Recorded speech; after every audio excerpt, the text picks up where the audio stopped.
YouTube. Let me just get the TikTok live started up and then hopefully we can get some debates today. We'll see. Let's see.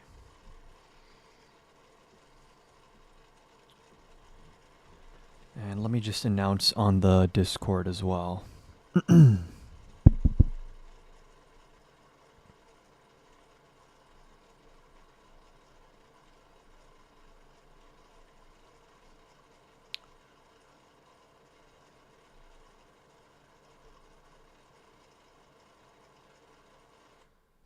Okay. First, what is up? Funked Monkey. Everyone who's hopping on, make sure you guys are double tapping the screen, sharing the live. We can only really do debates if enough MAGA people see this, and then of those MAGA people, if 1% have the courage to debate, then we get, maybe if we're lucky, one person over the course of like a multi-hour stream to debate. The original person, I see you in the guest request, so what did you want to debate about? Please don't bring up FISA warrants with Rob Noor. Yeah, no, I'm not planning on going down random tangents that are like not super relevant to the current administration. I mean, FISA warrants aren't even relevant to Kamala Harris. So, yeah, the prompt we're going to be debating is was Trump the better choice than Harris? Which I'm curious to see what Rob says. Curious to see what Rob says because I feel like that's pretty hard to argue, but he'll find a where there's a will, there's a way with him.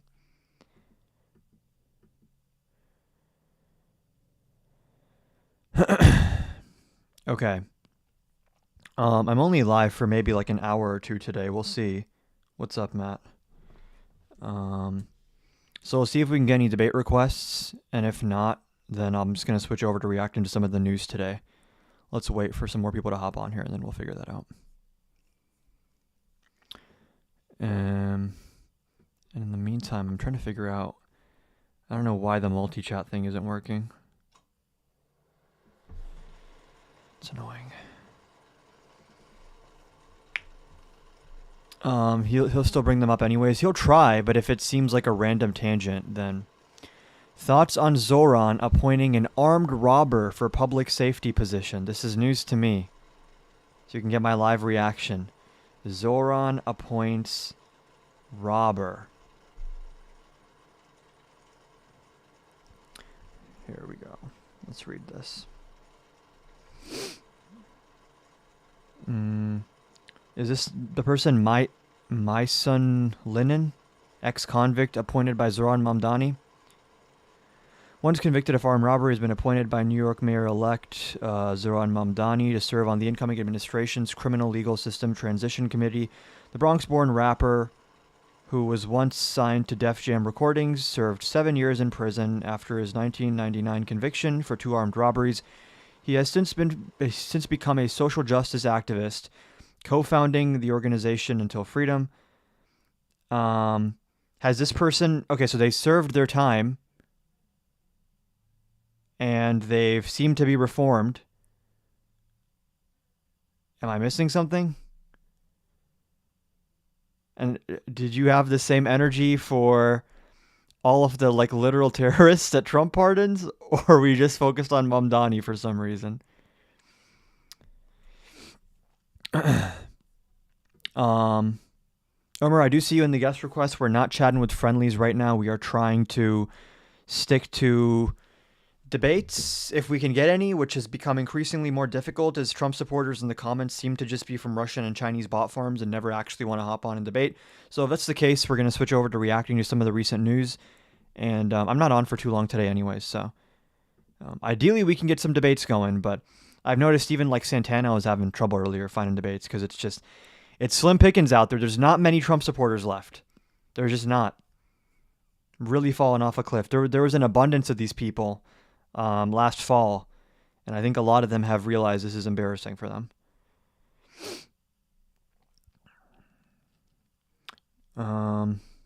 Judge allows release of Ghislaine Maxwell court documents. We can check that out. $12 billion bailout to farmers that were fucked over by his own tariffs.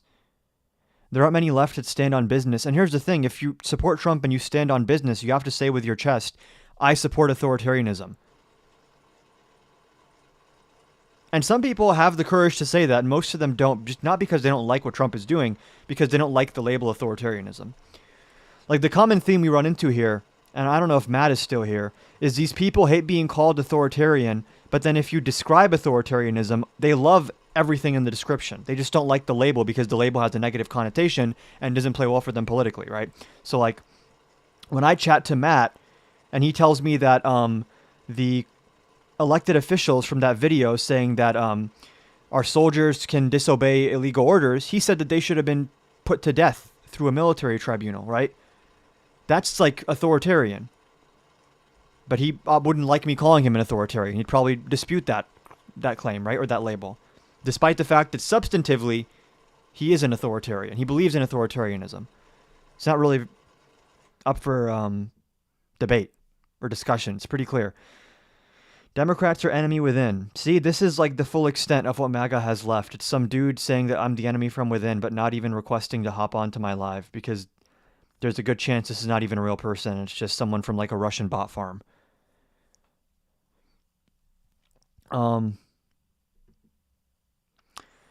No, because it's not authoritarianism. The left vomiting false talking points aren't facts, he says with this emoji, but he's not in the guest request. So again, is this even a real person, or is this just someone else from a Russian bot farm who has like the 3 memorized MAGA talking points?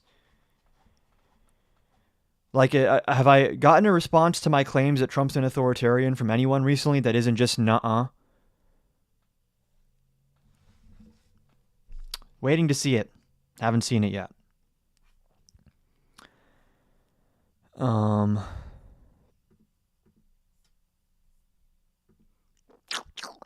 Are you Indian or Pakistani? I'm Pakistani. Yo, I knew it. James Tallarico is going to be on the next Surrounded. Yeah. Honestly, James, I don't think you're going to do anything. Okay. We've heard it before, drain the swamp, eat the rich until they get voted, and then they're just rich people swimming in the swamp. Here's where I agree with you. We need way more investment in our communities here in America. How? It's why I fight. How? It's why I fight for. How do we need to invest in those communities? Yeah. Barbara Jordan, a great Texan, she said, if you're not at the table, you're on the menu. And so the argument. Are you going to be in another Jubilee video? Yeah, most likely at some point. I mean, making with this claim is if young people in particular aren't at the table in this election, we will continue to be on the menu in 2027.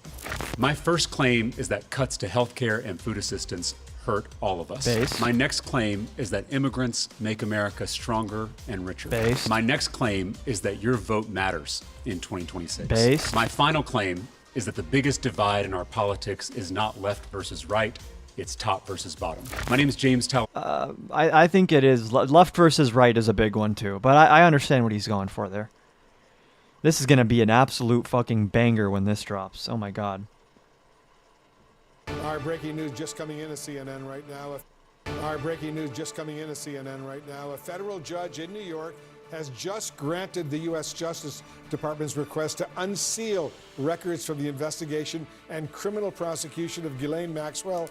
Maxwell, of course, was an associate of Jeffrey Epstein. The ruling opens the door for the department to publicly release evidence it had gathered against Maxwell.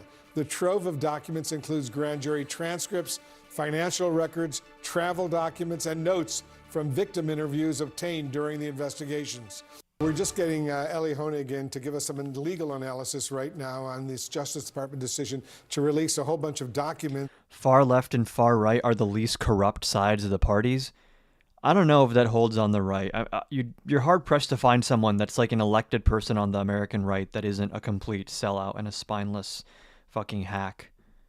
Involving Ghislaine Maxwell, the woman... Maybe Thomas Massie, maybe Rand Paul. Involved with Epstein, as all of us know. What's your sense? When are these documents going to be released, and how significant are they? Well, so these are the grand jury materials that relate to the Justice Department through the Southern District of New York's prosecution of Ghislaine Maxwell, which happened primarily in 2020. Now, DOJ had gone to this judge. Make sure you guys keep double tapping the screen. If you see someone MAGA in the comments, make sure you rage bait the fuck out of them so they get angry and request to hop on and debate, and we have some actual good content here. Because listen, I know a lot of people love the CNN reaction streams. Those are great and all, but it is fun sometimes to actually have some pushback. It is fun to actually be a little bit challenged. But I mean, that's out of my hands. If there's no one on the MAGA side left who wants to debate, then I guess that's fine. We'll move on. Judge Paul Engelmeyer before a few months ago and asked for permission to unseal the grand jury materials. At that time, the judge denied the request because grand jury materials are ordinarily supposed to be confidential, and the judge said, I don't see any compelling reason why we need to change that. Now, what has changed, however, is that Congress has passed and the president has signed this Epstein file. Trump said the punishable by death thing because Democrats urged the military to refuse orders. Democrats said that the military should refuse illegal orders. Illegal orders. And by the way, nothing could justify the president just arbitrarily calling for the hanging of his political opponents. It's actually not normal. And it makes you look fucking unhinged and insane, and good luck winning elections talking like that. Like an unhinged authoritarian, which is what Trump is, so at least he's honest. Transparency Act, which essentially overrides the normal concerns about grand jury confidentiality. So the judge today has said, well, in light of this law that's been passed, I now order that the grand jury materials should be released. Now, as to what's in them, we have a little bit of a clue, Wolf, because when Judge Engelmeyer denied the initial request a few months ago, he said essentially there's really not much that's new in these files. Most of what's in the grand jury materials is already known to the public through the indictment of Ghislaine Maxwell, through her extended trial. Okay, so not necessarily anything new or shocking. I just really want some kind of confirmation about these pictures, which Michael Wolff has referenced, which Pam Bondi refused to deny the existence of, which multiple House Republicans seem to believe exist, of Trump with minors. I mean, if there are people in his own party that believe these pictures exist, they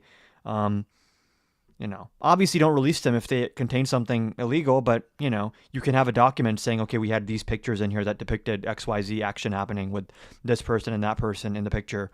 You can redact the victims' names, but this seems unfortunately like a little bit of a nothing burger. All right, we're getting new information this morning about the $12 billion farm aid package President Trump just announced.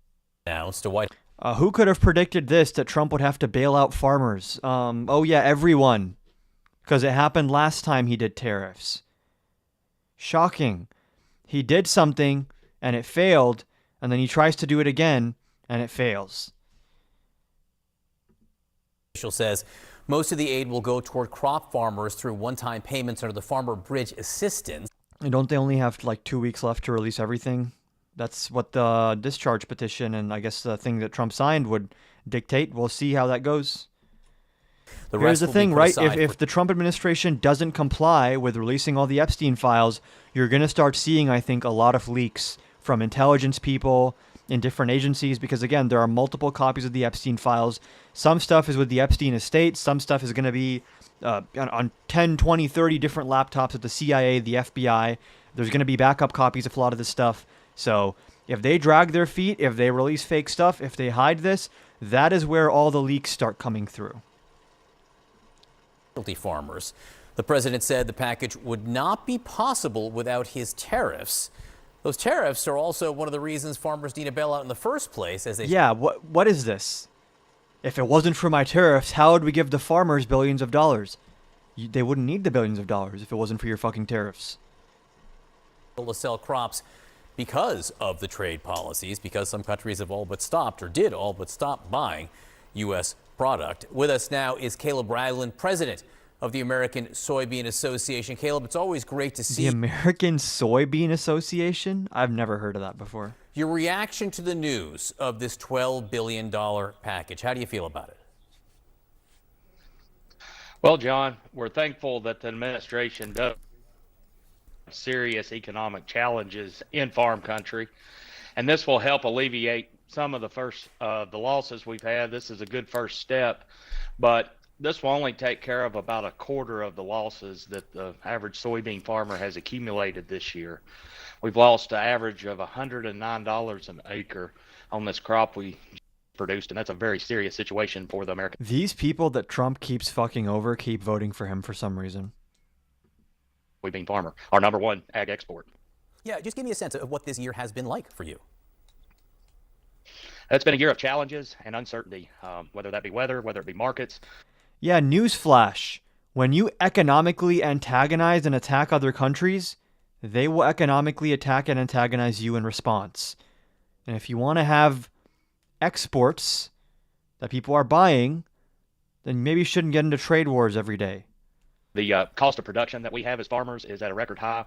Fertilizer continues to go up. The cost of our equipment is going up. And unfortunately, Cost of their equipment's going up because the materials used to make the equipment are imported materials. have commodity prices that are in line with that inflated production costs that we're continuing to experience. And we're operating at a loss this year, unfortunately. And without a change in the direction we're going to have a lot Honestly, of bro, this might be a short live because there's only so much I can sit here and watch CNN stories about soybean farmers while MAGA people just cry in my chat and don't request to hop on. So, find me someone to debate. Holy fuck. Why is everyone so terrified of debating Trumpism? businesses and farm families are no longer able to continue that tradition. That not only impacts Especially because I need some practice for next week's debate, which, by the way, tune in. I actually haven't announced this formally. Next Tuesday, the 16th of December, on Modern Day Debate on YouTube at 9 p.m. Eastern Time, I'll be debating Rob Noor on Trump versus Kamala. Who would have been the better option? So tune in for that. That should be fun on Modern Day Debate. communities and the economy of our whole nation. It's serious. The Agriculture Secretary, Brooke Rollins, was asked by CNN's Caitlin Collins whether the tariffs and trade policy... Lucas, where are you at? Where it's $1.50 a gallon. You're in Saudi Arabia or something?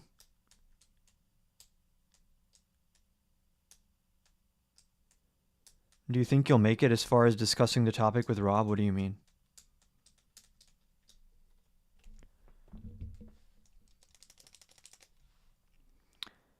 Yeah, same. 350 is like around what I'm seeing. Where, Lucas, are you still there? Where is gas $1.50 a gallon? I'm genuinely asking. Maybe I missed this. I didn't know we had sub $2 gas in the United States. have It's funny. Lucas seems to have disappeared.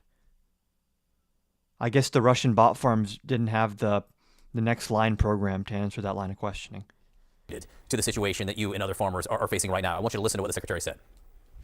There is almost zero evidence, if any evidence, that what they are doing and the challenges that our farm economy is facing in row crops has anything to do with these trade renegotiations. She said your situation has nothing to do with the trade policies. What do you think about that? Well, I think our situation is a combination of lack of market-based opportunities, which goes back to trade. We need a level playing field to sell our soybeans and other commodities. It also goes back, as I mentioned earlier, to No. It's when you start attacking other countries with tariffs, they tariff you back, and then they buy less shit from you. cost Obviously. of production that we have. And this is something that's been a problem going on 5-6 years, and it's really getting serious. Examples would be 5 years ago. Can we just stop role playing with I was going to say the other half of the country. It's not half of the country. It's like tops 30% of the country. Can we stop role playing like, oh, we're one side of the political spectrum, you're the other side, and we're having debates, and this is normal America? America is like in the midst of authoritarian capture and like mass hysteria, social contagion of like MAGA delusion, America first, Nick Fuentes Trumpism. Like, this is just not normal. I don't know why we're pretending like it's normal. I don't know why the media pretends like it's normal. I still can't get over the fact that Caitlin Collins runs up to Trump like, "Sir, is it true what they're saying? You're going to get the FIFA Peace Prize?" It's pathetic. It's embarrassing. It's annoying. How many times do I have to hop on here and watch a video of CNN saying, "In recent news today, this is another person that Trump threw in jail for no reason or threatened with death or another country he tariffed." And then you have people like Crank saying, "It's going to be okay, princess," because their entire political worldview is America last and what makes me feel good first. As long as we're owning the libs, did you see how triggered the libs were when we nuked the entire planet? The libs were so triggered that makes it worth it.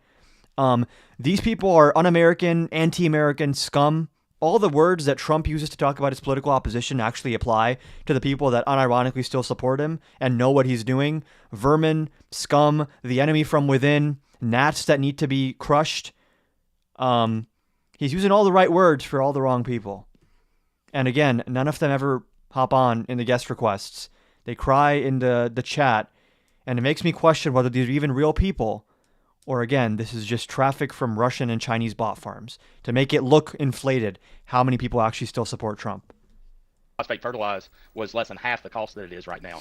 We can look at our cost of equipment, seed, pesticides, everything we do is going up, and our commodity prices, unfortunately, don't reflect that. And the result is net losses for most of our farms. And I just bounced out of Dean's Live, and the opposition debaters were few and far between, and mostly trolls. Yeah, that's what I'm saying, is like, even when Dean goes live, or I've seen like Santana going live, there's just not many people left who unironically support Trump and don't just want to hop on to troll or say a slur. That's just not a group that exists anymore, right? You have this dude named Lib Destroying Takes, who I'm convinced is not a real person at this point. I just don't believe this is a real person, because they speak with such conviction in the chat but have no testicular fortitude to actually request to hop on in the guest requests. So it's either a troll, it's a bot from, I don't know, the Internet Research Agency Part 2 from Russia. It's definitely not a real normal person, I can tell you that. that is not a sustainable situation for the agriculture economy or soybean producers. You know, last time we've had you on, and we have had the chance to talk to you pretty regularly throughout this very difficult year, you told us that the government bailouts never make... Because people don't want to be constantly muted and not have a real debate with you libs. You're just pulling that out of your ass. I mean, one of the biggest pieces of feedback I get when I do these debates is that I don't mute people enough. I don't make a habit of muting people in my debates, actually. But whatever excuse you have to give, whatever makes you feel better about yourself for being a coward, feel free. It's profitable. So while you're grateful for this, in terms of the long term, does this fix things? Well, this is a Band-Aid on an open wound. And again, we're thankful that there's some... You know what's like a little bit annoying to me? Is like Biden did so much stuff for unions, and then was it the Teamsters? They still didn't endorse him. And then Trump actively hurts farmers, like actively destroys their exporting ability, and the farmers still rally behind him for some reason. It's weird how that works. It just feeds my thesis that like people don't really vote based on policy. It's kind of all based on vibes and optics. Like Trump can actively fuck over the farmers and they're going to get on CNN and support him. And then Biden can like stand at the picket line with them and appoint people to the NLRB that are very solid on union stuff, and then have Lena Khan doing antitrust. And despite all of that, there's like, oh, Biden was such a moderate on economic policy. It's almost like the policy isn't what matters. Farms and business. But what we truly need are market-based solutions. Those are sustainable long-term. Here domestically, we have opportunities for the administration to finalize the renewable volume obligations for biofuels here before the end of the year. It's actually unreal how much of American politics is purely vibes and optics. It's like it's 0.1% substance. The tax credit. We have numerous opportunities to expand markets worldwide, and we truly need demand. Because without demand... Notice how Lib Destroying Takes went quiet, and Crank went quiet, and Lucas went quiet. Of course they're not in their requests. They can't even stand up to scrutiny in the chat. We're not able to receive a price that is economically sustainable for our crop. And that's what American soybean farmers want, is opportunities to make a living, to make a profit from the market, not being dependent on the next program to keep us from bleeding to death. But the situation's serious. I've been farming 21 years now full-time, and this is by far the most serious economic situation that I've experienced and my family's experienced. And I think that's the same for many farmers across this country. We're looking at a 1980s-type farm crisis if this trend continues. And You ignored what I said. What do you mean I am quiet? What you said about being muted, I actually addressed it directly. And you got scared and you stopped talking because I told you I actually very rarely mute people. My audience gets mad at me for not muting people. I'm not one of the people that's muting everyone that hops on to debate me. It's not something I do. If that's the excuse you need to use, then keep hiding. Keep hiding in the chat. We need opportunity. The American farmer is the best in the world. We simply need a level playing field. Just because I don't want to debate someone who's bad faith doesn't mean I'm scared. You're scared. Yeah, labeling me bad faith when you've never talked to me is bad faith. It actually is becoming increasingly clear that you are bad faith and you are scared. So, for that's fine. Our cost of production and making sure that we don't have obstacles that are causing our exports to be hindered. Because we're great producers. We just need a level playing field and opportunity moving forward, and hope the administration can deliver that in the future. Caleb Ragland, we're grateful for the work. Like, if you're going to say, like, oh, I won't debate you because of XYZ, the last things that would land are you mute people in your bad faith. Because the only feedback I get from my audience is like, oh, you're too nice to people. You should mute them more often. You should cut them off more often. So thanks so much for being with us. You're This scared. money would not be possible without tariffs. The tariffs are taking in, hundreds of billions of dollars, and we're giving some up to the farmers because they were mistreated by other countries for. Why were they mistreated by other countries? Because you tariffed the other countries and they retaliated against your tariffs? Surprising how that works, isn't it? I don't know, maybe right reasons, maybe wrong reasons. We're taking in so much money with the tariffs now. See, and now he shifts the goalpost from saying I'm bad faith to saying that my audience is invisible, despite the fact that now 2 days in a row, he tunes in to watch the live and boost it in the algorithm by yapping in my comments. So, if this is such a small, invisible audience, then what are you saying about yourself being in here complaining and crying? At least everyone else generally supports what I'm saying. You're just here being ass mad, but you're still too afraid to debate me. Which is like, hey, I don't want you to just make yourself upset for no reason, dude. If you don't like what I'm saying, debate me, but it's not good for your mental health to be in here simmering, this bad faith lib, his audience is so small and he's so wrong. It's like, it's not good for you, dude. It's such a pleasure. Without it, we wouldn't be able to help you. It's like, pick a side. Either I'm irrelevant, in which case keep scrolling and don't watch me, or I'm like evil and bad, liberal person, bad faith, in which case debate me. But you can't, there's no middle ground there. A country, we're the richest country in the world now. President Trump is doing major damage control as the realities of the ongoing affordability crisis become harder to ignore. Part of his plan? Blame Mexico. In a lengthy social media post on Monday, Trump accused Mexico of treating American farmers unfairly and threatened to impose even higher tariffs. American farmers could be getting some relief from President Trump's ongoing trade war, but as CNN's Kristen Holmes... I can't believe I recognize the head of the Soybean Association. Do you really? Is this someone I should know about? The head of the American Soybean Association? My bad, guys. I guess I'm not tapped in to the soybean scene. Yeah, most true MAGAs pick the irrelevant part. I am just here laughing at your lies. It seems like you're scared. That's okay. That's okay. Because you, in the span of 5 minutes, switched 5 times what your excuse is for running from me. First, I mute people and I'm bad faith. Then I'm irrelevant and have a small audience. And then you actually are here to laugh or something. Look at his videos. He said fascism rules. This is what I mean. The people that are left who support Trump, they are too afraid to say it publicly. That's why you barely see any Trump signs out anymore. They're embarrassed. They're in hiding. They're cowering. How is it Mexico's fault? Yeah, it's insane. It may not be enough to recover from the damage that's already been done. President Trump today announcing a farmer's assistance. Adding to my reasons and switching the goalposts. And by the way, if you're watching this on YouTube, you might not know who I'm talking to. It's some scared little MAGA man in my TikTok comments who has tuned in now 2 days in a row just to cry, but then doesn't want to debate. Adding to my reasons isn't switching the goalposts. Yeah, when I debunk one of your reasons and you stop talking about that reason because you realize it's bullshit, and you talk about a different reason, it's pretty clear that you're running and hiding, which is fine. Bill that will give roughly $12 billion to various farmers. $11 billion of that is going to go to farmers, crop farmers in particular. I can just bully you in my chat every time I get bored of the CNN video, which makes my life easier because you can't even defend yourself. Underneath the assistance umbrella, the other $1 billion appears that it's going to be evaluated and given to farmers outside of that umbrella, different crop farmers. Now, this comes at a time when farmers have experienced an enormous amount of pressure, given low crop prices, as well as those tariffs that President Trump has put in place, particularly when it comes to those tariffs with China. One of the things that we have heard. He has Trump 2028 in his bio. Everybody point and laugh. Yeah, that's pretty embarrassing. And then we get the tolerant left, everybody. Oh, he's so intolerant. What did I do exactly to you? Are you a victim of something?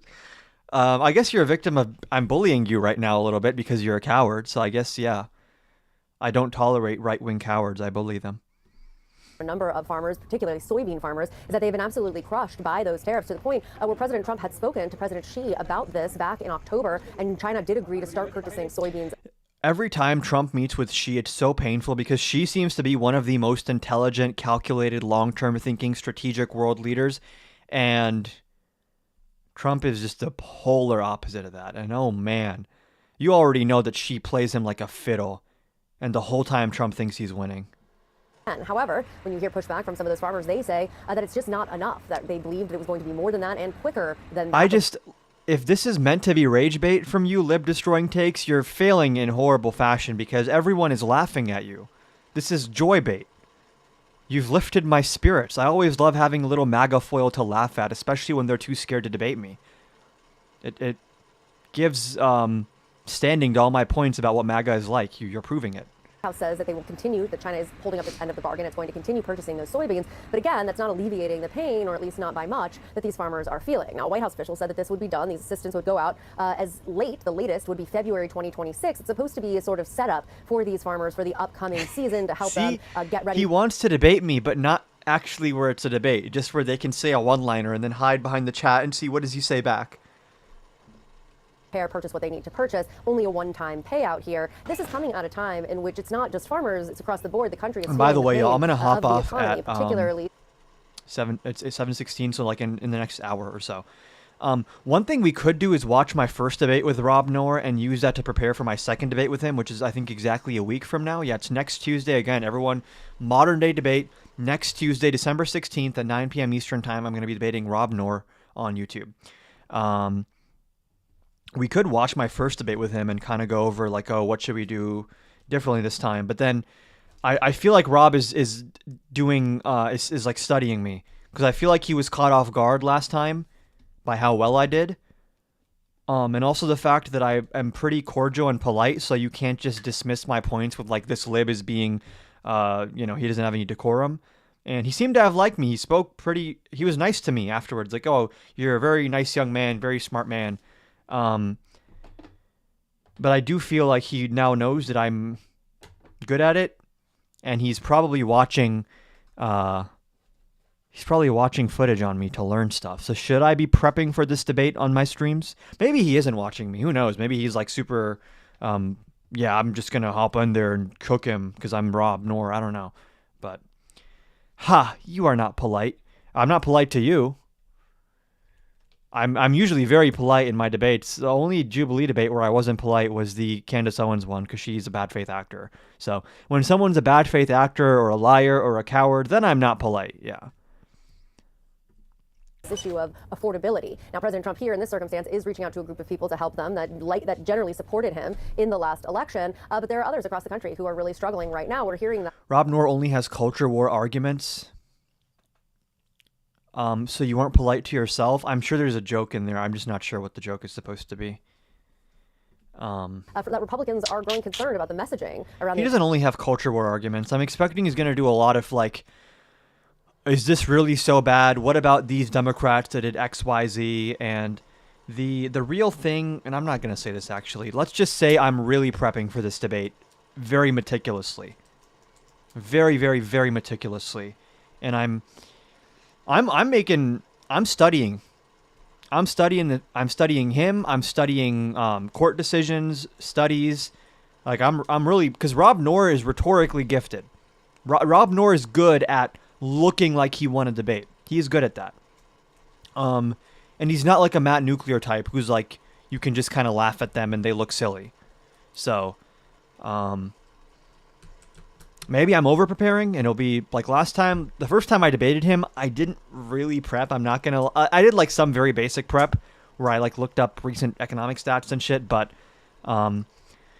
a lot of my debate is like I rely on recall from things that I've learned. And a lot of these things are not like specific stats in a given fixed point in time. It's frameworks of analysis and different variables and economic models. And once you have those in your head, you don't need to reference constantly the most up-to-date nominal stats to draw more macro level arguments.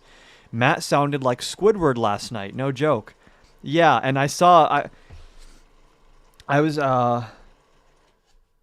was trying to think of like, because Parker and Dean ran into with Matt the problem that everyone runs into with Matt, which is that Matt's just a bad faith actor and a liar, and he's like weaselly and he's like slimy, and you can never get him to address a point succinctly and directly and accurately and honestly.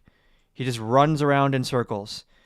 Wait, you debated Matt Nuclear? Yeah, I did, and it was pretty embarrassing for him. He was panicking the entire debate. He kept filibustering, and every time I'd ask him a question or make a point, he would spend the next 5 minutes talking over me and making a bunch of unrelated, frantic points because I think he was genuinely scared.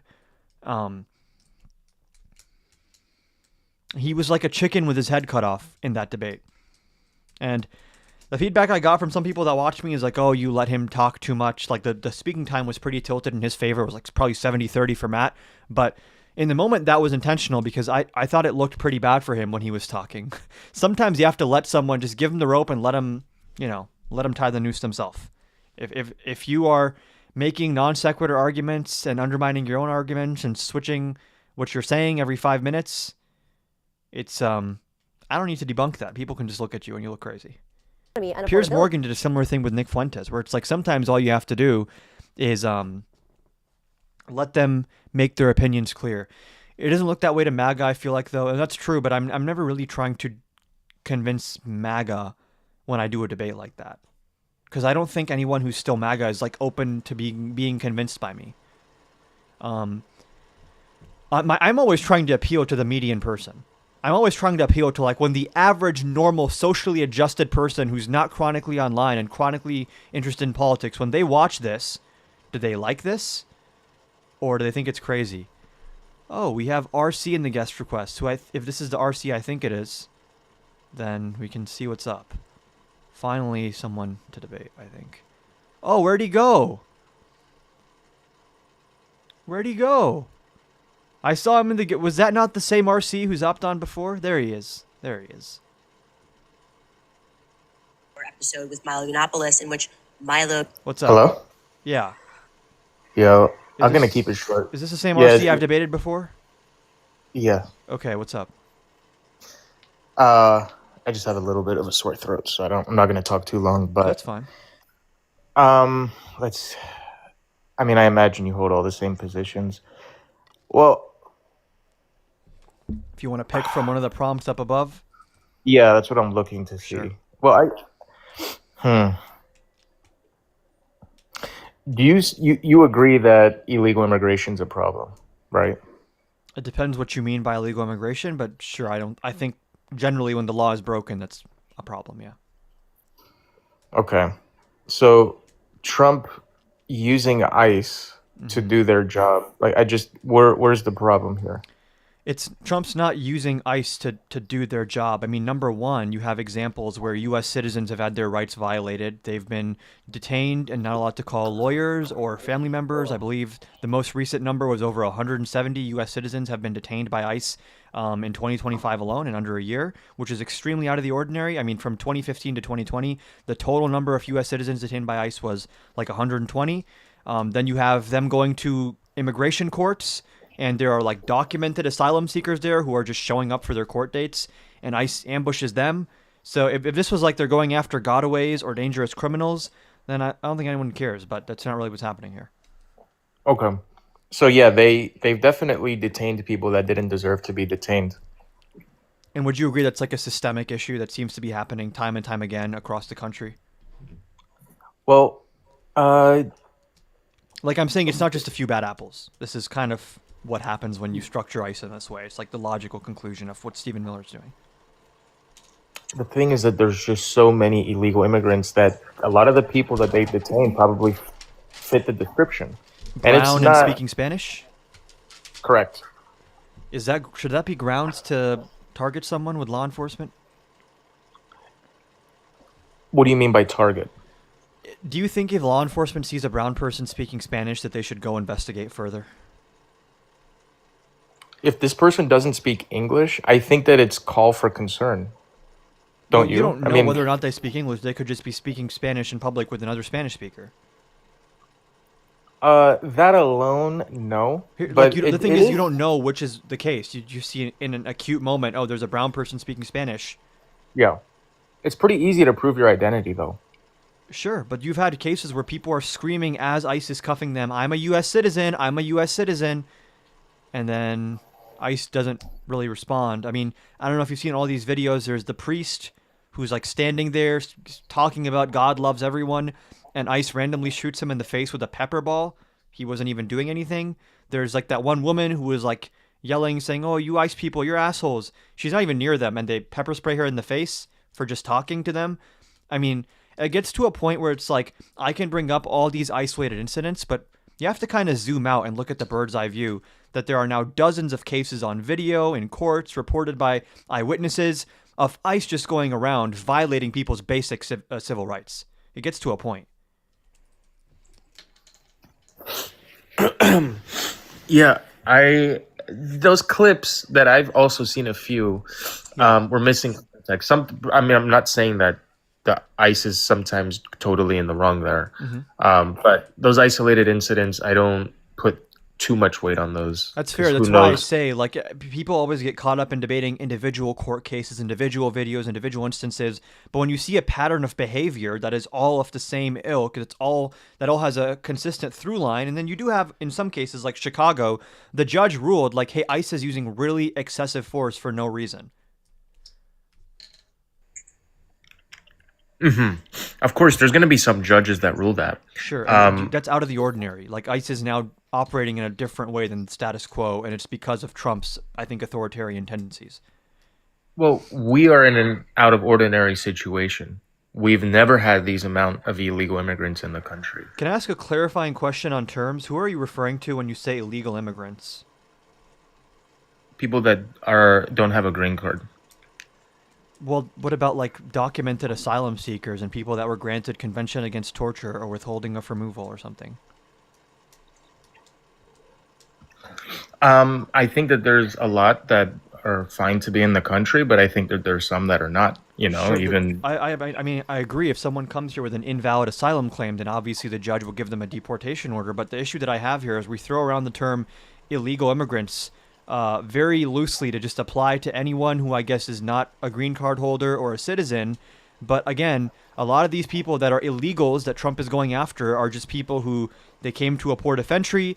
They said, hey, can I claim asylum? The border people interviewed them. They passed the standard of the interview. They were scheduled for a court date. They wait patiently for their court date. They do DHS check-ins until the day. They show up for the court date, and then ICE just starts beating them up and arresting them. And it's like, what? This is kind of fucked up and insane. Actually, these people are not doing anything illegal. Yeah, I don't defend that. Okay. To shoulder all the responsibility on Trump, though, I think is not a.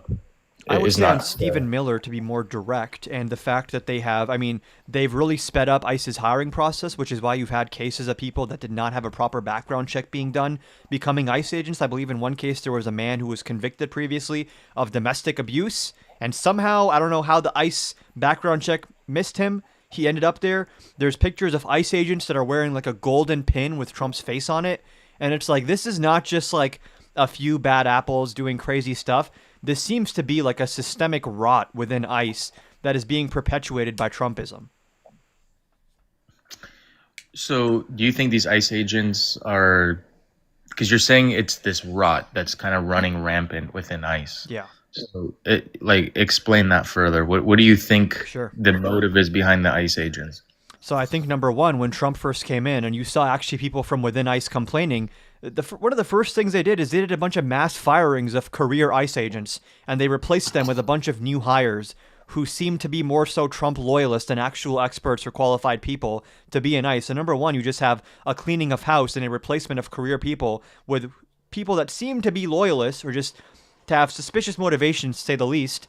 You have ex-officials that have worked in ICE that are saying, based on how they're doing things, I have a serious worry that you're going to have Proud Boys and Oath Keepers being hired to work in ICE. I just kind of question, especially right now, like, who are the people that are watching these ICE recruitment videos that are like, yes, I want to be in ICE now? I feel like it selects for a certain type of person in this political climate to be applying for ICE. And then when you have videos of people being brutalized and beat up for no reason, mothers being dragged and shoved against walls onto the ground, and then DHS is flip-flopping, at first saying this ICE agent acted out of turn, but then saying, actually, no, that this innocent, unarmed woman who was crying was actually a threat to the ICE agent. What you're seeing is that these people are basically being given protections to parade around with impunity, hiding their face, brutalizing everyone, and no one's allowed to ask questions or hold them accountable. It's like, this is just not America. Well, to be fair, you're asking questions and holding them accountable. I'm doing that here on my platform, right? But when it comes to them facing institutional repercussions, it's like DHS has their back, and the DOJ is not going to indict any of these people. It seems as though liberals I'm going to go off screen, but I can still hear you. I just got to plug in my laptop. That's cool. It seems, though, that 5 years ago, the same arguments being made were being made against law enforcement, and police officers. Now, a lot of the same criticism is being weighed towards ICE. It's, kind of this rampant issue running throughout ICE. But I don't hear them talking about the police the same way that you guys are now talking about ICE. But it sounds like a lot of the same criticism. Hold on.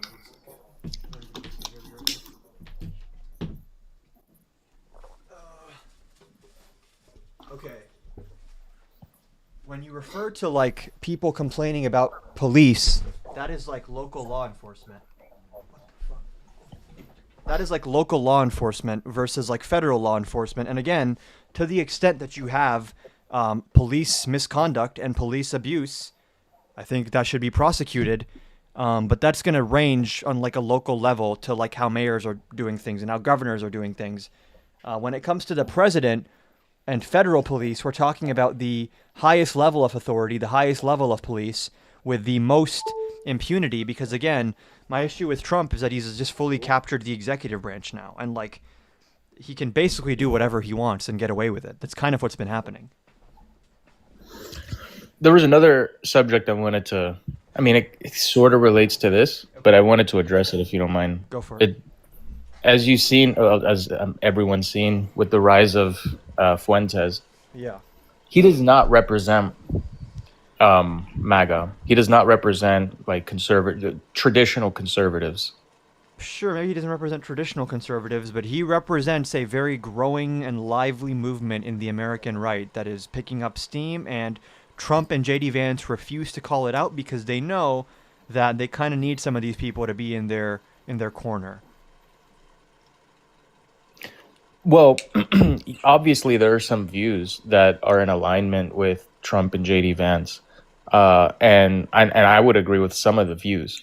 But the saying, Schmittler's cool and idolizing the Schnazis, et cetera, like this is outside of the scope, just like with your side. I agree. But here's the thing, why doesn't Trump condemn that?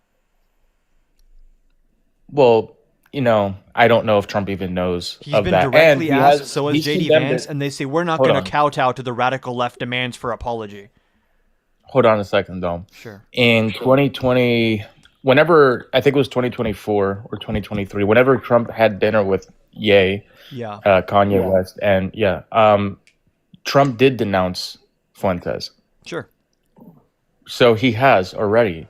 I don't know if he's even aware of some of the more recent rhetoric, which is the same rhetoric. It's not any different. The thing is, like, he's been asked point blank, and so has J.D. Vance, about, like, is it okay that Fuentes is saying all these Nazi things? And they frame it as, like, oh, this is the left's typical cancel culture, which legitimizes what Nick Fuentes is saying. And this is an issue I've seen on the American right, is for the last 10 years, you guys have been saying that anytime someone is canceled or faces social repercussions for their words, that this is some grave injustice. And the issue is, eventually the person being canceled is an actual Schnazi. And then in that situation, you've created a permission structure for them to talk like that, and an entire right-wing media ecosystem that is going to paint them out as some kind of victim speaking truth to power. And it's incumbent on the leaders of the American right to say, this is a growing movement. Tucker Carlson's having him on. Candace Owens is having him on. I mean, anytime Nick Fuentes is in a YouTube video, it's at 1 million views within a day. So this is a growing movement in the American right. And we have reporting that they're afraid to call it out because they know that, like, they don't want to lose these people's support.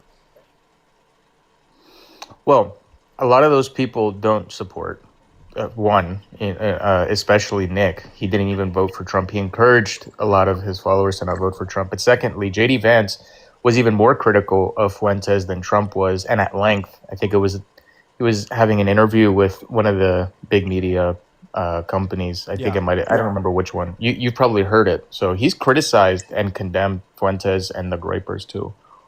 They're not a fan of it. I mean, they're not adjacent to it. So, I mean, both of them have condemned it. You just want them to continue to condemn it? I mean, they've made offhanded comments at moments when this was not at the boiling point where it's at right now, but I think it's undeniable that in the last, 3 months, there's been a meteoric rise in straight up anti-Semitism on the American right. I mean, Tucker Carlson, Candace Owens, Nick Fuentes. Like, this is not just one person. It's an ideological shift.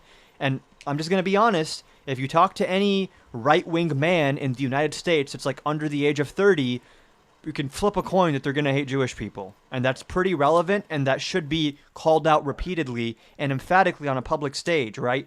The announcements you're talking about were made, number one, like the Trump-Kanye meeting, at a time when Fuentes was not really relevant, and there was no political cost to Trump condemning him, right? But now, there is a political cost to Trump condemning him, because... What's the political cost to Trump, though? The fact that normies no longer support him. And Nick Fuentes says this on his show. He just said it on his show when Trump went on his rant about, oh, people from Somalia are garbage.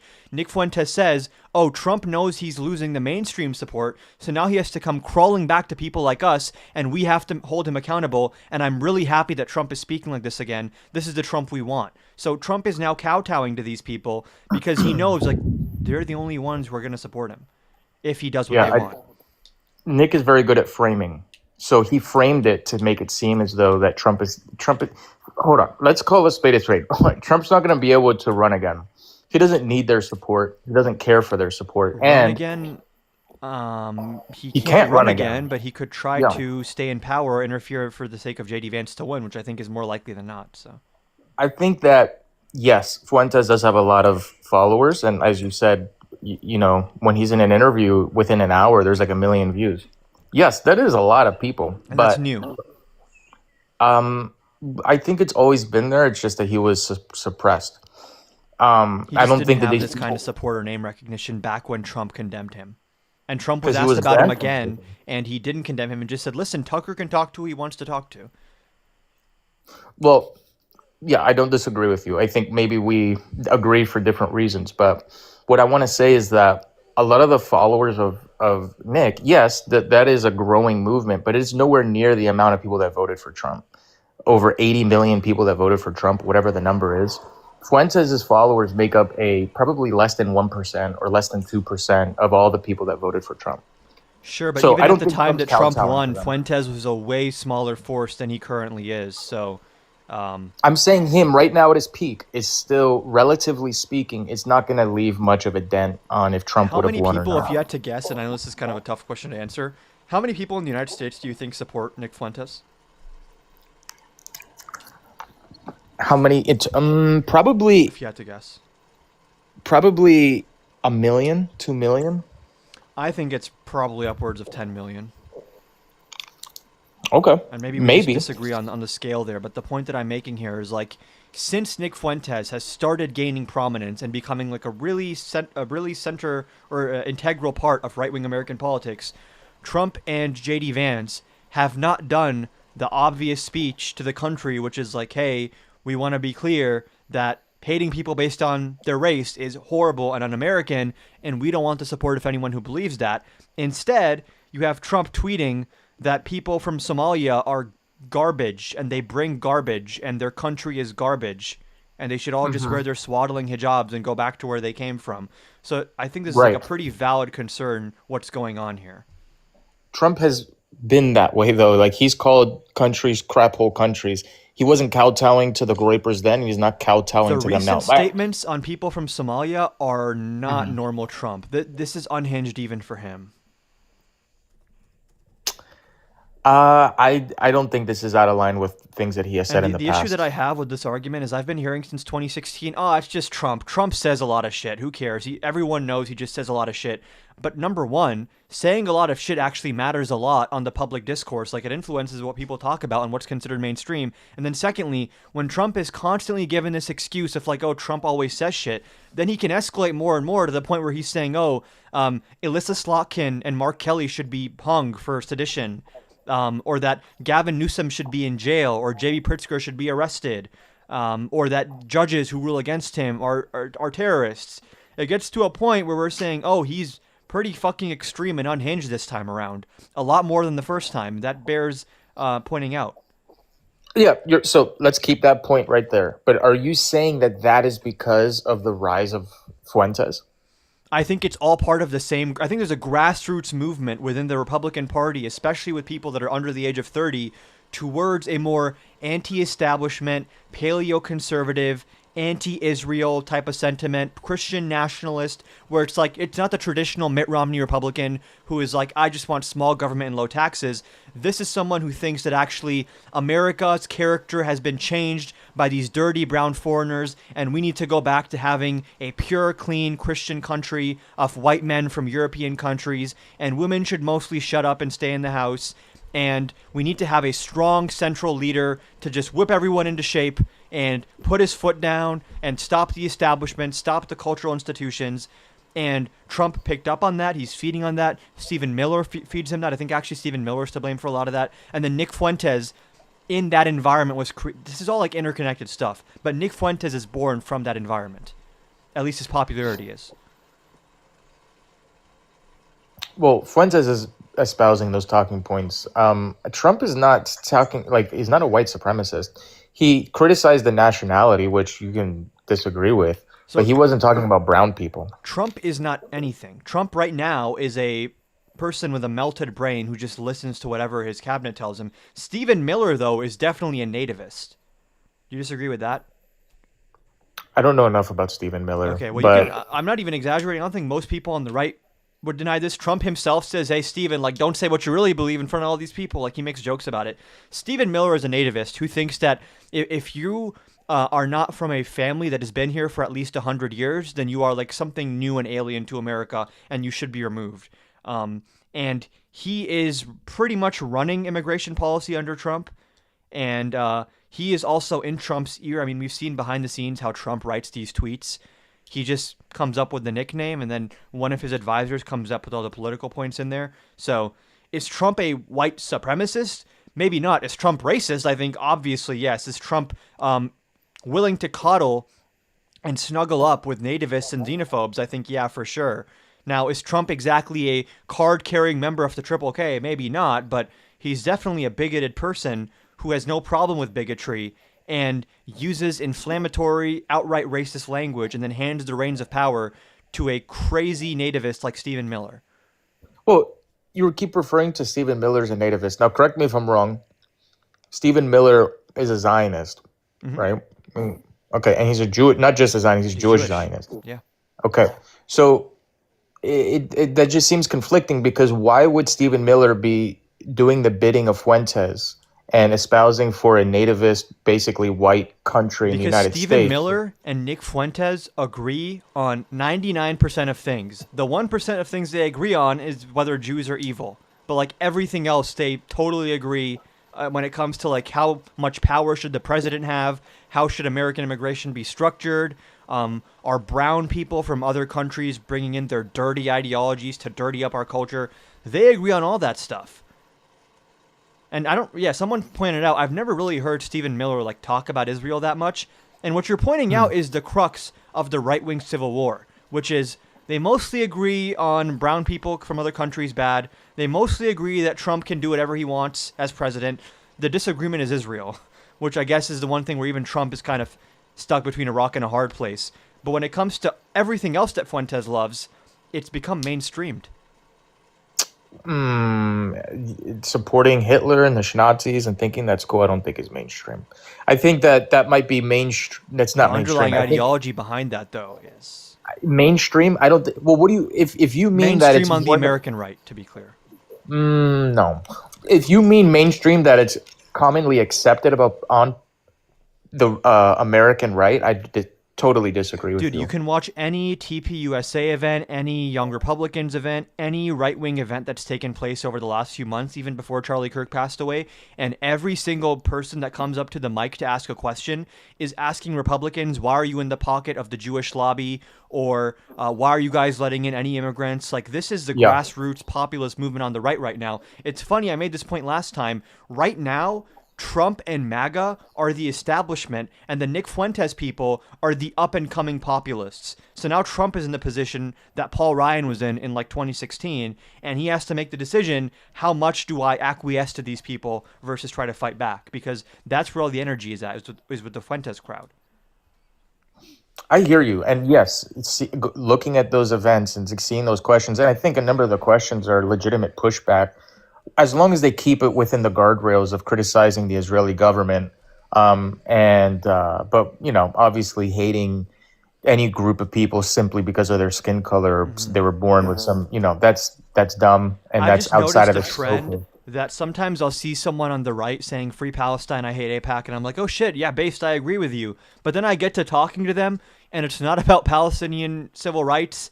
It's not really about what I think is being right and wrong. It's about, oh, I don't like Israel because they're Jewish in Israel. It's pretty common on the right nowadays. I'm just No, you see, I don't think it is, because if you're talking about the right, just you're painting like a broad stroke of all the people on the right. Most people on the right do not agree with that rhetoric. Yes, there's a lot of young men on Twitter that are angry and are saying this, but the vast majority of people on the right, overwhelming above 85-90%, do not agree with this rhetoric.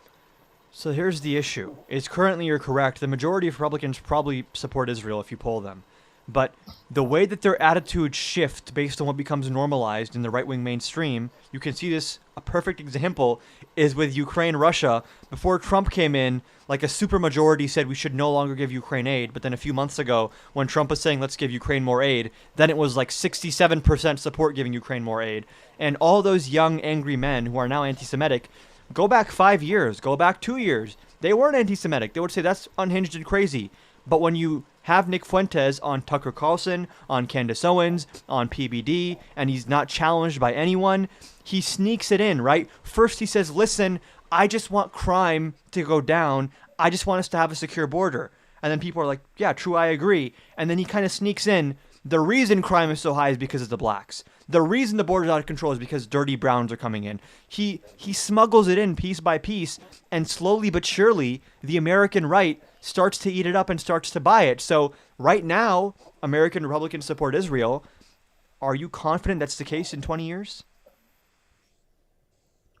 About supporting Israel? Probably not. But that's just one of many issues. Because you're saying that what you're alleging is that most people on the right are going to start saying women can't vote, women should not be able to vote, they have to stay home, which honestly, I'm against 19A if they don't want to sign up for selective service. If we want equal rights, it has to be equal across the board. But as long as women are willing to sign up for selective service like men have to do. But for other issues, like some of the more fringe positions where, most of the right is going to start supporting Schmittler, no, I don't. Sure. I do the not point think that I'm making is that the right is becoming more and more and more radicalized, and the pace of the radicalization is exponentially speeding up under Trump's second term. And it's not even about does every single Republican agree verbatim that Schmittler was a really cool person. Is that considered debatable? Is that considered, oh, that's just a Nick Fuentes wing of the party? Is that considered mainstream and normal? Is that not immediately condemned and called out? Is it normalized to an extent that makes it seem less unhinged than it used to seem? And again, the American right went from supporting Mitt Romney to supporting a guy who said that his political opponents should be hung and that people from Somalia are garbage. And if I spoke to someone who was a Republican in 2012 and said, hey, do you think there's a worry that 10, 13 years from now that the American right is saying this stuff? They would say, I don't think that every Republican is going to be saying that. But here's the thing is even if they're not the ones saying it, if they're giving cover to it, if they're voting for it, if they're saying it's the lesser of two evils compared to the Democrats, that launders the image of a Nick Fuentes. And all Nick Fuentes needs is 25 to 30% of Republicans agree with him, and then 40% think, I don't really agree with that, but he has free speech rights, we should platform him, let him get his opinions out there, and that's all you really need. And once he's in, once his foot's in the door, it's a very hard trend to reverse. Well, valid criticisms, okay? I am part of the latter camp, though. I'm not going to lie and pretend to not be other way. The latter camp is, he's already platformed because he has his own platform. Should he be normalized? That's up to the people. If you mean by normalized, that's up to if people want to agree with what he's saying or not. I don't think his opinions, his fringe opinions, should be normalized. No, I don't think we should have people going when around. Tucker Carlson has him on and is just glazing him for 2 hours. Is that a problem? I'm going to answer this question, and then I have a question for you on your side. But I think that the softball questions was pretty whack, if you look at the way Tucker was speaking about Nick for a long time, explicit, sometimes implicit, and then has Nick on and then softballs him for 2 hours. Yeah. But don't you think with, let's say, a close equivalent of Nick on your side, on your far left side, let's say, would be Hassan Piker. Hassan was just at an award show wearing an outfit dressed as Mao Zedong. That's equivalent to someone on the right wearing an outfit of a Schnazi. So here's the thing, right? I always say I don't really see Hassan Piker as part of the same movement that I'm in, because Hassan Piker doesn't really believe in like electoralism or progressive gradual change. This is like a person who believes in like revolution and a move towards a genuine, more Marxist system of society. I don't really see him as being in the same camp as me. And the reality is Hassan Piker would lose a Democratic primary probably anywhere. And I actually don't know how popular he is. I mean, even Mamdani distanced himself from Piker at the end. But here's the interesting thing, because he is very popular. I mean, AOC was just giving him a hug. He has pull within the Democrat, or at least the far left side of the Democrat Party. But this is very similar to Nick, because just like you, I don't want to be associated with that. I don't think Nick represents, the vast majority of right-wing people, just like you don't think Hassan does. But Hassan's growing in popularity, and he's been very popular for a long time. I just don't think that the extremism on the left is anywhere near as prevalent as the extremism on the right. Like, what percentage of Democrats who like vote in primaries and general elections do you think like support Hassan Piker?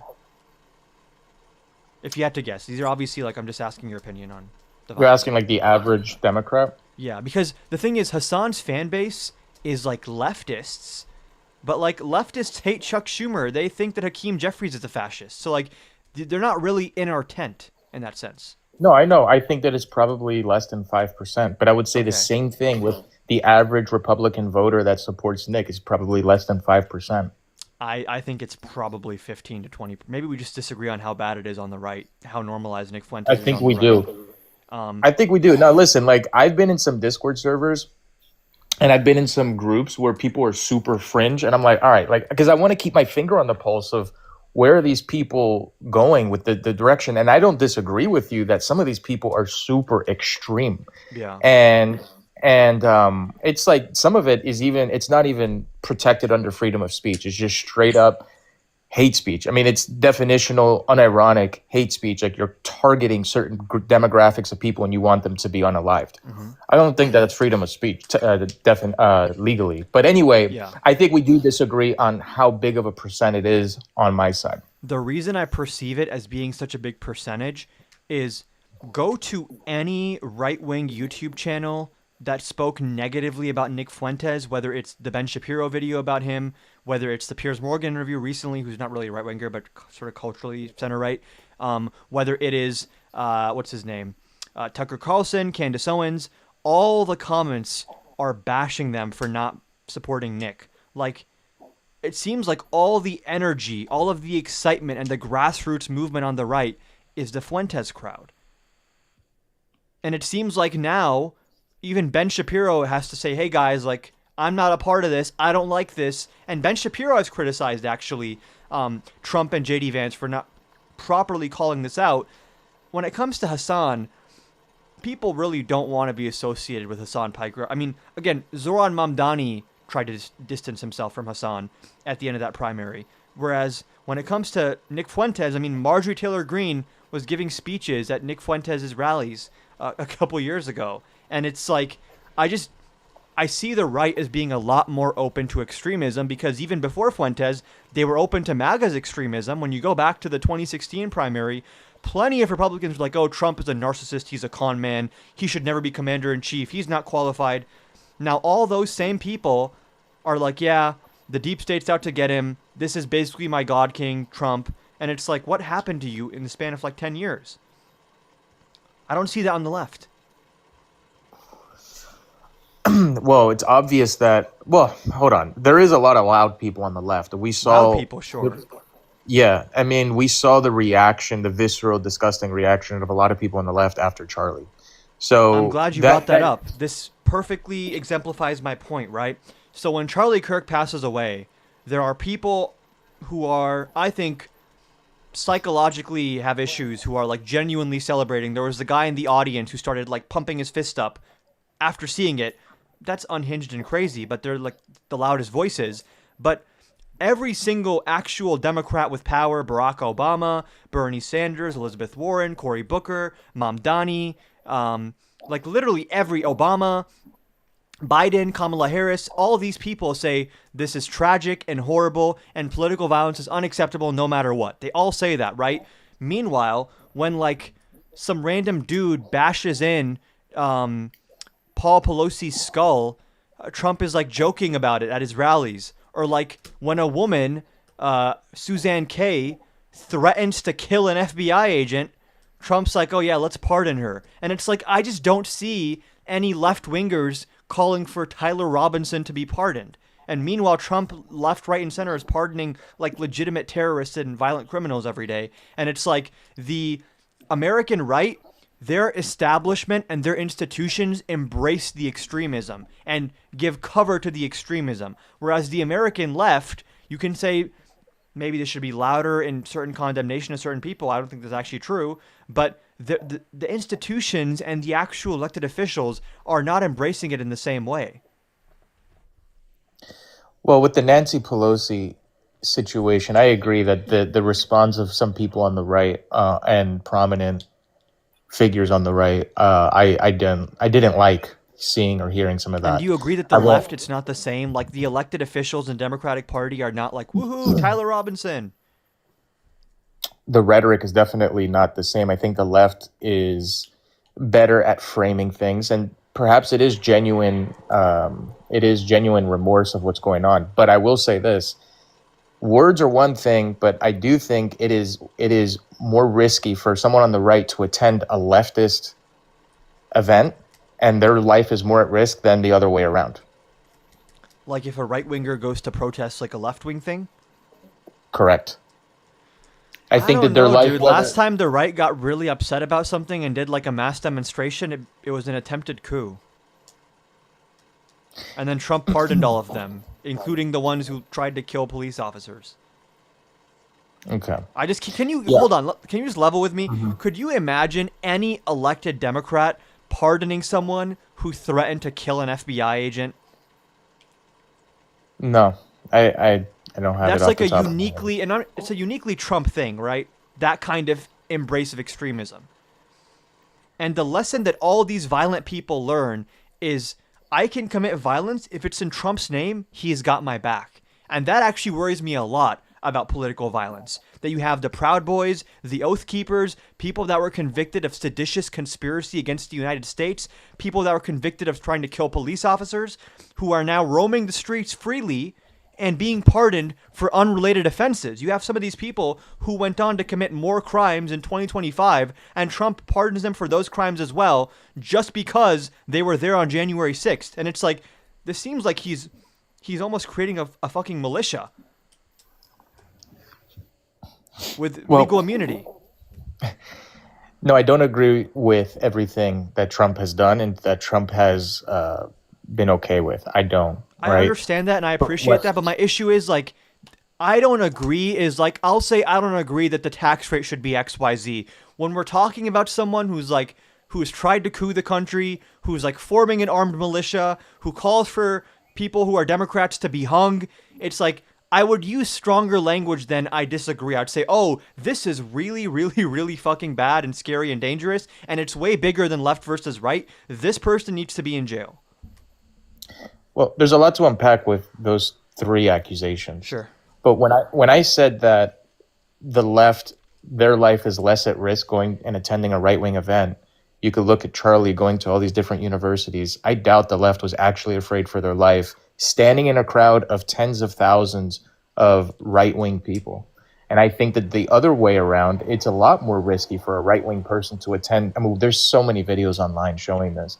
And they get beat up, they get threatened, they get screamed at. And you do see that on the ground. You do see that typically leftists are more aggressive. Here's the issue I see with this point, is I see an arbitrary distinction is drawn a lot between, let's say like a random crazy Antifa person who's like one crazy person out of like hundreds of peaceful protesters, they will do something and the entire crowd will be characterized in accordance with that one crazy person. On the other side, though, again, it's like when someone does something like this, it's not just one guy in a mostly peaceful crowd. It's someone who is embraced by the President of the United States and given legal immunity to do this kind of stuff. So number one, the institutional acceptance of violence is different. And then number two, it's like I would count some of what ICE is doing as right-wing violence. If I'm someone on the left and I go to a protest to protest ICE, I could be minding my own business as a peaceful person, and I'm going to be scared that ICE is going to pepper spray me or tackle me or shove me or detain me and then not let me call a lawyer. That's something people on the left are afraid of. But because ICE is backed by the government, we don't categorize it the same way, even though a lot of what they're doing is political violence and domestic terrorism. Well, ICE is not targeting people on the left. They're just targeting who they think are illegal immigrants. You could be a right-wing person. They target protesters who are nonviolent protesters and just attacked them. And judges have called them out for this and said, hey, you can't just use this kind of force unless there's an actual threat. Yeah, I'm just saying to frame it as right-wing violence when ICE is not going against people because of their political ideology. I think it's poor framing. Well, hold on. I think that ICE in many cases is. I mean, there's filed court cases where ICE is saying, take that, liberal. It's like cartoonish in some cases where they're saying, yeah, take that, liberal. How do you like that? It gets to a point where it's like some of this stuff is like undeniable. It's cartoonishly evil, and it still doesn't get talked about in the correct terms, which disturbs me because you'd think that everyone could put aside their opinions on tax rates and say, this guy is an actual fucking authoritarian who needs to be ousted. Well, I've seen him say some things that are authoritarian, but I just don't see that the guy wants to be a dictator. I don't see that he is being a dictator. I don't see that he shut down the no pink protests. What I mean by that is that he believes that when he gives an order, that order should become the law of the land, and that anyone who tells him no, whether it's a court, whether it's congressional appropriations, whether it's just someone expressing their free speech rights, that anyone who tells him no or gets in his way, that they are an enemy of the state. And that is an authoritarian mindset to have, that anyone who opposes me is some kind of anti-American terrorist, enemy from within, scum, vermin. He's giving speeches to top generals saying Democrats are like gnats and we need to crush them. We need to go do training exercises in blue cities. And this isn't just rhetoric. When Gavin Newsom gave a speech, Trump sent an entire DHS task force to stand outside the building with guns. And it's like, this is clear political intimidation and fucking dictatorial failed state shit.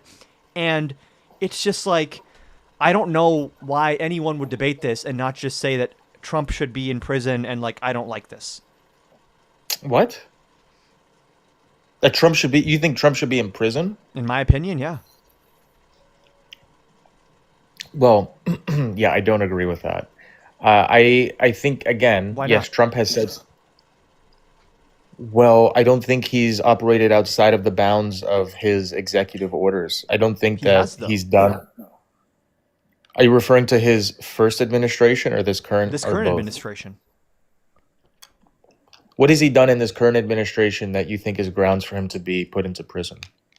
He's engaged. I mean, number one, he's engaged. Keep it to one thing. Say it again?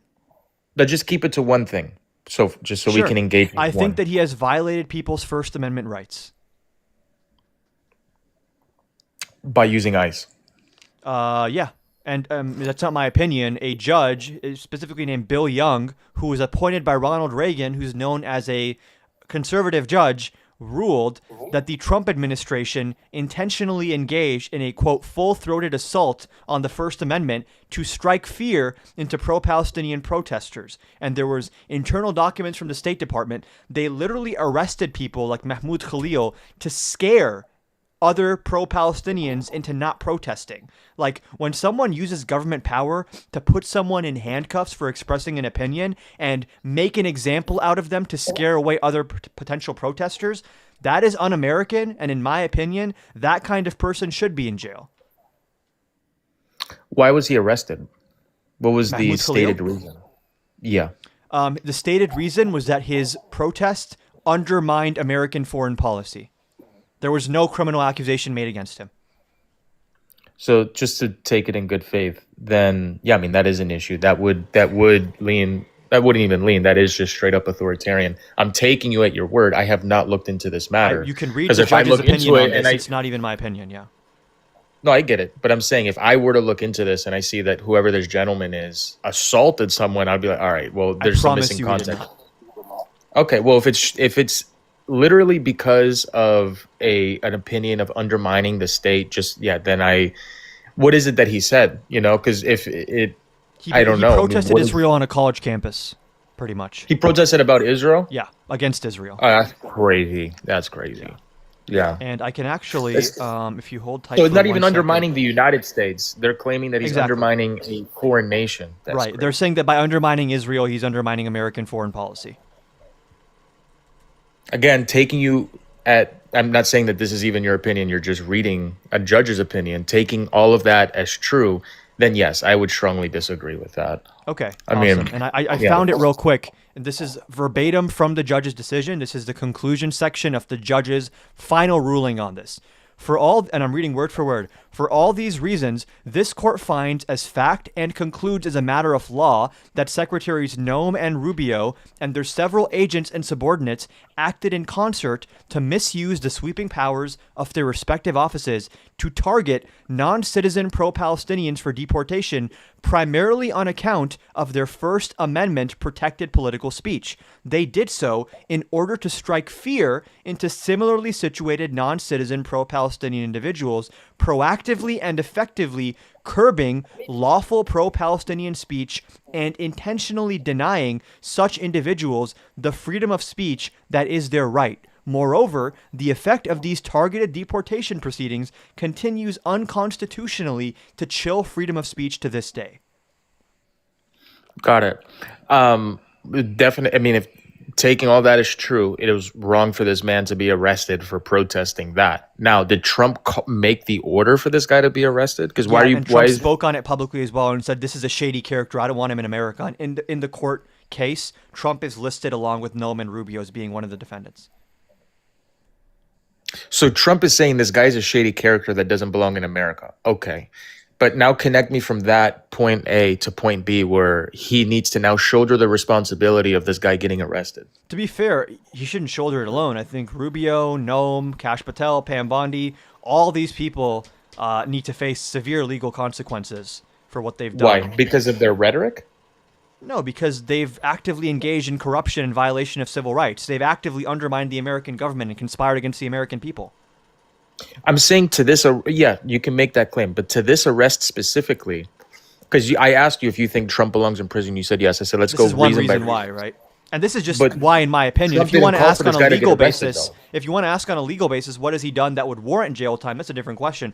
This to me is just like, in my personal opinion, someone who does these kinds of things to the United States should be. I mean, Charlie Kirk said once that Joe Biden should either be given life in prison or the death penalty. And I happen to have the same opinion on Donald Trump right now. Yeah. Well, I remember Charlie making that claim. I think that's ridiculous. But I'm agreeing with you that this guy should not have been arrested. I'm agreeing with you there. I'm not seeing where Trump is at fault for that guy getting arrested. I'm not seeing He was part of the scheme, right? I mean, this involved Rubio, Noem, State Department officials, the actual agents who showed up and put him in cuffs. I mean, there's an entire chain of command here. And ultimately, the buck does stop with Trump as to what his cabinet does, especially when he's speaking on these things publicly and saying to the press, I believe this was the same day that him and Musk were doing like the Tesla thing outside the White House. They asked him about Khalil, and he said, oh yeah, this shady character, get him out of the country. Okay. I hear you. My throat's kind of bothering me right now, so No worries. it was good talking to you. I'm trying to at least understand your guys' side more because when I'm seeing the rise of Fuentes and stuff, I am an advocate of freedom of speech, but I do not like that all the groypers and some of their extremely fringe opinions and just disgusting things that it's last point I want to make here. Sure. It's so interesting how they'll point and say this demographic of people, typically Jewish people, they'll point and say they're so hedonistic, they're so perverted, they're so this, that, and the other. And look at the way that they act and look at the way they behave. It's like they're just projecting it onto a different demographic of people. But anyway, I agree. I just don't like that they are. And I think it's really smart of the New York Times and left-wing articles to make it seem like Fuentes is growing more and more, so we could make the right look crazier. Than I agree. think. I've been saying that if Nick Fuentes becomes the face of the Republican Party, it's the biggest gift Democrats could ever ask for in a general election. We'll win like a landslide in 28 if that's the case. Easily. Yeah. I mean, you see the schism that's happening with Candace and Tim Pool and Tucker Carlson, especially Nick. You see what's happening, and it's just I think it really goes to show that Charlie Kirk, as much as you guys didn't like him, really was a sound individual relative to Nick.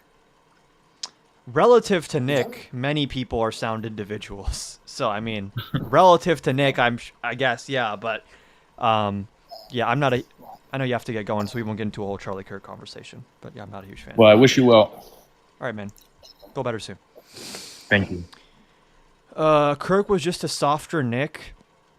I do think that Charlie Kirk and Nick Fuentes are like categorically different, but that's not to excuse Charlie Kirk. I think Charlie Kirk facilitated.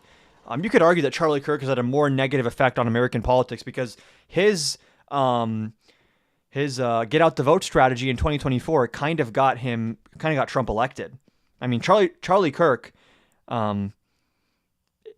I don't want to say single-handedly, but if it wasn't for him, we don't know if Trump would have even won in 2024. So he definitely, is not someone to be celebrated.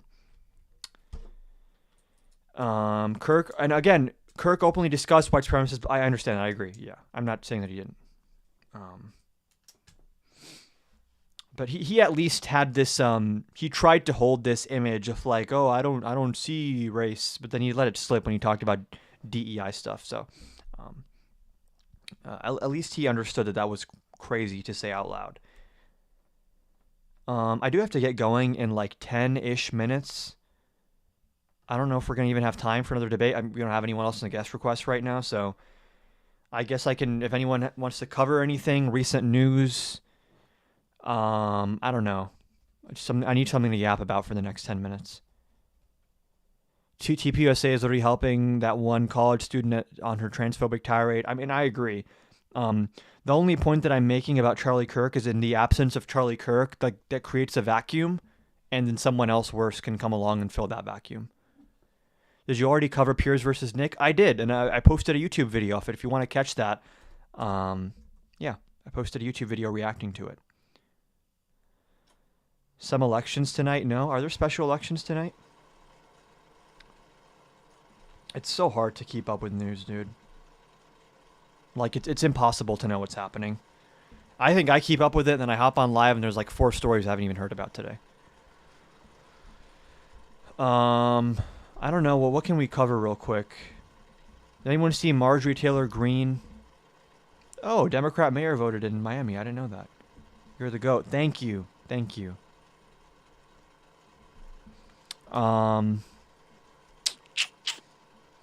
I guess we could... What do you guys want? We can go over...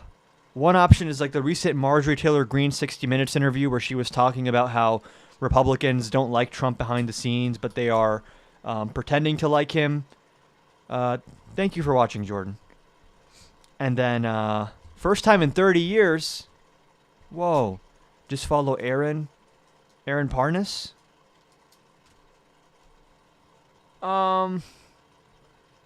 I sort of prefer to get my news from like the same sources that he would be getting it from.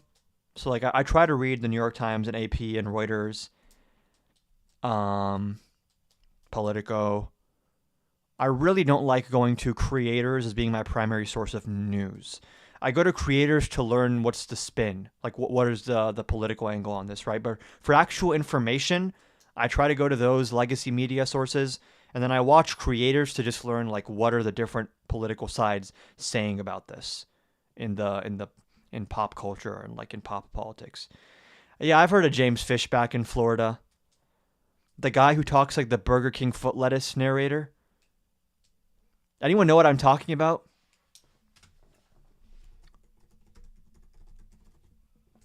Now I have to explain Burger King foot lettuce before I leave.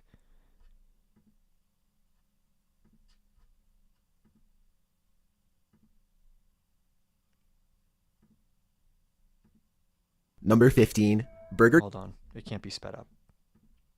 The one time I'll play something at 1x speed. Number 15, Burger King foot lettuce.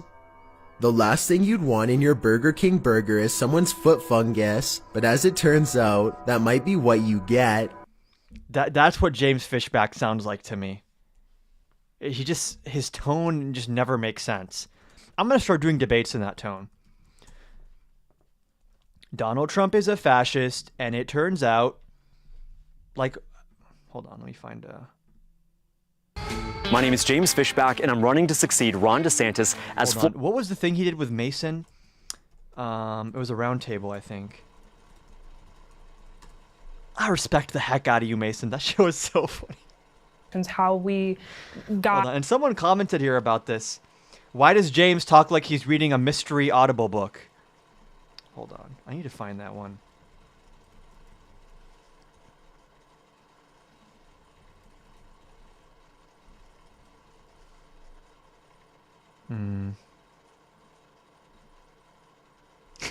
I don't know why I found this so funny.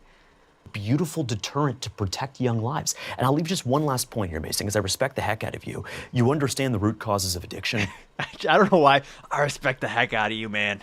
I don't know. He just talks goofy to me. Long story short.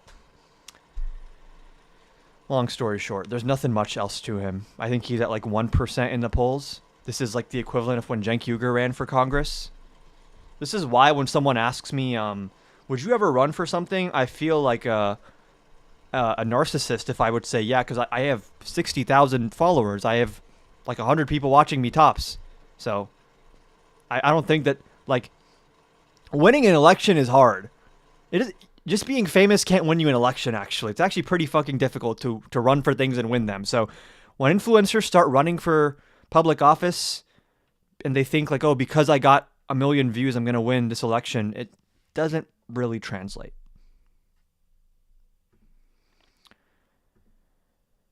I do want to cover something. I saw Kyle Klinsky talking about this.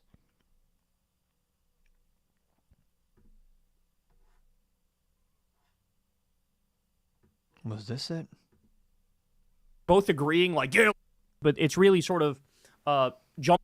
And I literally wanted to take a fork and shove it directly in my eyeballs. Interesting. You want to know why? Because Stalin fucking won. That's the difference. I like. Hold on, this is not what I was looking for. The Nick Fuentes. This is it. Trump, he's not. You know that one meme where it's like the worst person you know just made the best point ever? And then we'll cover the Marjorie Taylor Greene thing real quick before I hop off.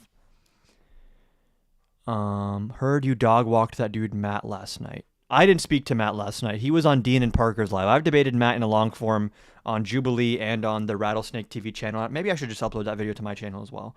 But Fuentes is probably the single most confused man in America, because all it depends on is what day it is. Evil. Is the this. What you're about to see Nick Fuentes say is one of the most accurate reads of what's happening in the Trump administration. I hate that he's so right about this, but he says it very well. And this is how it goes. What is happening right now, obviously, is that Trump is more unpopular maybe than ever. Certainly he's more unpopular than at any other time in this second term. His favorability is in the toilet. His approval is in the toilet. Specifically, his approval on immigration and the economy is very bad. For the first time in years, voters actually favor Democrats on the economy over Republicans. People blame Trump for the state of the economy more than they blame Biden. Any way that you cut it, Trump is in real trouble with these numbers. Numbers polling his own base, polling Republicans. This is why Fuentes, to me, is actually like a concerning actor in the political space, is that someone said, yeah, he's descriptively perceptive. Fuentes is a smart guy, which makes him very dangerous. Independence. Any way you cut it, it is catastrophically bad. And he has only himself to blame. We're cutting Medicaid to pay for corporate tax cuts. True. Doge was a total failure. True. We're bombing Iran. True. Prices have not gone down, and the economy has True. not recovered. True. The tariffs have been a complete disaster. True. There are mounting signs all over the economy. We're in a real estate bubble. True. Consumer spending is slowing. True. The job market is frozen. They're True. not even releasing the jobs report in October. On top of all that, they didn't even release the Epstein files. True. So it is a total disaster. That is True. why he's unpopular, and it's self-inflicted. It is because rather than keep his promises, all that this administration has done is enrich the people that are in it. True. There is rampant, basically criminal levels of corruption in this government. The very people that Trump brought in to drain the swamp, they're looting D.C. They're taking everything that isn't nailed down practically. They're fucking stealing. They are corrupt. That is all these people. You know, why do you think they brought these people in? Someone like Howard Lutnick and David Sachs and, you know, these people, they are criminals. So this is, and it's important to understand this, contrary to what the true believers, the plan trusters say, this is not actually the result of a political system that is so difficult to overcome that, you know, they can't do it in a matter of 5 years. No, they're not even trying. It is actually for a lack of trying that. Yeah, this is how Nick plays the leftist, but also, I mean, notice how he said there, oh, the true believers are wrong about this. Notice, the true believers. Rip Dean, what the hell? The true believers, all of these MAGA influencers know that there's a difference between the true believers who actually think that, oh yeah, Trump is just this victim of the deep state and everyone's out to get him and he's never wrong, he's always right. Dean got banned? Wasn't he already on like a backup account, it seemed like? Damn, that's fucked up. Yeah, TikTok Live has been really, really, really unhinged with handing out flags and takedowns. It makes no sense. Damn, that's a shame. Oh, wow, and the viewership just shot up too, like 5 minutes before I'm about to leave. That's great. That's great. Prayers for Dean, though. Hopefully he can get his account back. That's whack. The point I'm making, though, is like, shout out David as well. The point I'm making, though, is like the Nick Fuenteses, the Donald Trumps, the Tucker Carlsons, they kind of know that they're feeding you bullshit. They kind of know that they're lying to you, and they know that the right is going to eat it up. And I would stay longer. I have a movie to catch. So I have to go at this point. I'll stay for like... I'll stay for like 3 more minutes. Okay. What movie? Knives Out 3, I think. My sister's been wanting to watch it, so we're going to watch it. I don't even know what it is. Because I think it's like probably going to leave theaters soon. I don't know. Maybe I'll go live when I get back. The movie starts at like 9, 10, 50 minutes of ads, 9:35, then maybe like 2 hours. I could do like a late night stream if anyone's awake. But point that I'm making here, to wrap it all up, there are 2 classes in the MAGA sphere. There are the true believers and there are the yappers. Okay? The yappers, they know that the true believers will buy what they're selling. They know the true believers will fucking eat all that bullshit like it's cereal. They're going to love it. This is why when Jack Smith, deranged evil prosecutor Jack Smith, who targeted Trump unfairly, when he asks, hey, can I testify to Congress under oath on live TV and explain the investigation? All the Republicans in the Congress are like, no, we're going to do a private conversation. That's not going to be on TV. We don't want to... Wait, if he's so corrupt and so evil and he targeted Trump like that, wouldn't you want to like expose him on live TV? Why all of a sudden are you so hesitant to have the discussion in public? That's because they know that Jack Smith's indictment was solid as fuck and Trump's a criminal. It's like when Trump lost in 2020, he knew he lost. It's in the Jack Smith indictment that he said to his family, it doesn't matter if I lost, I have to fight like hell. Never admit defeat. He said to people that work for him, can you believe I lost to this guy? So one thing to bear in mind with Nick Fuentes, with J.D. Vance, with Donald Trump, with Kash Patel, with Pam Bondi, with Dan Bongino, with Steven Crowder, a lot of these people know they're lying to you. They know they're feeding you bullshit. They know you live in a media information ecosystem where you just believe blindly whatever you're told by your trusted authorities. And they take advantage of that. So it's kind of sad to watch the true believers get played over and over and over and over again when the people playing them know that they're playing them. And Nick is right here. He's pointing it out. The true believers are none the wiser, and the Trump administration is looting D.C. They're gutting the DOJ. They've destroyed rule of law. Dan Bongino admitted it. Yes. Hold on. Maybe we should wrap up with this.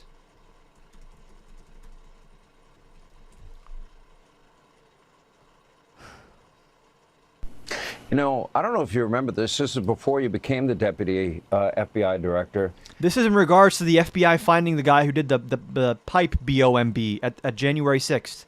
They found the guy. You put a post on X right after this happened, and you said there's a massive cover-up because the person that planted those pipe bombs, they don't want you to know who it is because it's either a connected anti-Trump insider or an inside job. You said that, you know, long before you even thought of as deputy FBI director. Yeah, that's why I said to you, this investigation's just begun. We are pretty comfortable. We have our guy. I think as again, legal process starts to surface and information, facts start to come out, the public's going to be very comfortable with the investigation that was conducted under Director Patel and his leadership. He's been great on this. But I don't want to, you know, listen, I was paid in the past, Sean, for my opinions. That's clear. And one day I'll be back in that space. But that's not what I'm paid for now. I'm paid to be your deputy director. And we base investigations on facts. Oh, so before you weren't basing what you were saying on facts. And you're actually aware that you're selling opinions to people that want to hear those opinions. And that when you're actually in a position of doing investigations and you have evidence in front of your eyes, you're like, wait, there is no deep state conspiracy here. It's just a crazy MAGA person who's a terrorist. You know, it was interesting. I was looking out in the crowd today at the presser, and I saw a couple of... the people who know... These people are all... I don't even know that I believe in something like hell, but these people all deserve to burn in hell. It's actually so beyond the pale and disgusting that most of these people are not true believers. They are lying. They know they're lying. That makes it so much worse. Marco Rubio, the same Marco Rubio who in 2016 primary was like, Donald Trump is a con man and a narcissist, and he's never met a dictator he doesn't like. Yeah, Marco, you pointed out correctly in the primary. What are you saying now about Trump, though? It's pathetic. It gets to a point where it's like, what do you even say? Dean is still on YouTube Live if you want to watch. She put in appeals and waiting. Well, listen, everyone. I have to get going to catch my movie. I appreciate everyone for hopping on. Maybe I'll go live again around midnight or a little bit earlier than that. If you want to be up to date with when am I going live and where, join the Discord. Link in my bio. Subscribe on YouTube. Link in my bio. Join the Discord. In the meantime, y'all can go head over to Dean's YouTube thing and just say Adam sent you peacefully and patriotically. Say that I sent you peacefully and patriotically. All 164 of you, head over to Dean's YouTube while his TikTok is down. Just let him know I sent you peacefully and patriotically. Have a good night, everyone. And maybe you'll see me again tonight. Maybe you won't. But